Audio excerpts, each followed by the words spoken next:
আচ্ছা ভাই, এই পেঁয়াজগুলা তো বেশ ভালো। এখন পেঁয়াজের কেজি কত? 70 টাকা।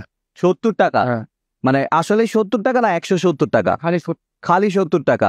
এইটা 2015 সাল বা আজ থেকে 10 বছর আগে কেমন দাম ছিল? 50 টাকা 60 টাকা ছিল। তার মানে দাম মাত্র 5-10 টাকা বেড়েছে।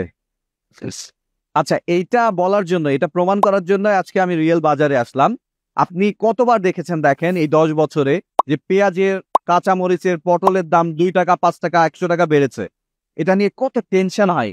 কিন্তু একটা বড় জিনিস, যেটা আর একটা মৌলিক চাহিদার অংশ, সেটা নিয়ে কিন্তু সেরকম কোনো টেনশনও নাই, পত্রিকায় লেখালেখিও নাই।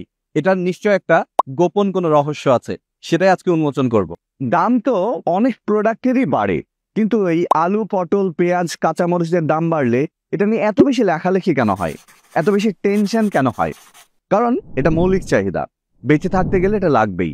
এবং এরকমই আরো একটি মৌলিক চাহিদা বেঁচে থাকতে গেলে লাগেই, বসবাসের জায়গা। এটা নিয়ে যখন শত শত গুণ দাম বাড়ে, তখনও কিন্তু চিন্তা নেই, সেটা নিয়ে লেখালেখি হয় না। লাস্ট যে 10 বছর নিয়ে আমি কথা বলছি, 2015 থেকে 2025, এর মধ্যে এই আলু, পটল, কাঁচা বাজারের দাম কিন্তু বেড়েছে মাত্র 80 থেকে 90%।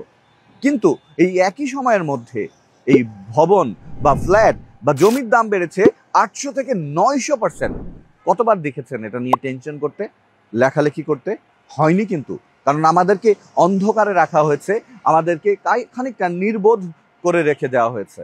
কারণ কি? কারণ এই ক্যাপিটালিস্টরা, যারা 5% টোটাল জনগণের, তারা কিন্তু বেশি মুনাফা অর্জন, তারা কিন্তু এটা নিয়ে শাসন শোষণ করার জন্য আমাদেরকে অন্ধকারে রেখে দিয়েছে, আমরা যেন এটা নিয়ে সচেতন না হই।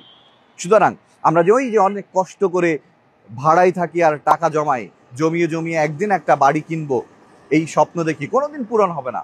কারণ আপনার যেই টাকাটা জমবে, অমনি তখন আরো আপনার হাতের নাগালে 900% বেশি দাম হয়ে গিয়েছে অলরেডি। আপনাকে ভাড়াই থাকতে হবে এবং আপনার নাগালের বাইরে থাকবে দামটা।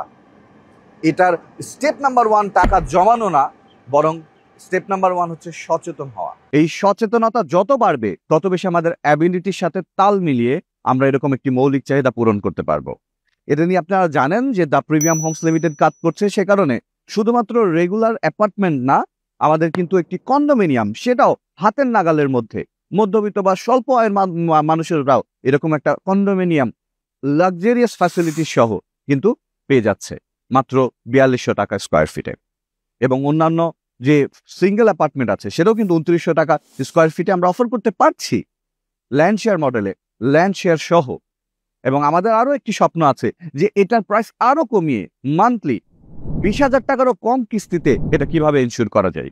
সো যে রিয়েল এস্টেটটা মনে হচ্ছিল স্বপ্ন, যে রিয়েল এস্টেটটা মনে হচ্ছিল আমাদের জন্য নয়, সেটা যেহেতু দ্য প্রিমিয়াম হোমস লিমিটেড পাচ্ছে, ডেফিনেটলি আরো শত শত কোম্পানিজ পারবে। দরকার আপনাদের সচেতনতা এবং আপনাদের অ্যাক্টিভ পার্টিসিপেশন।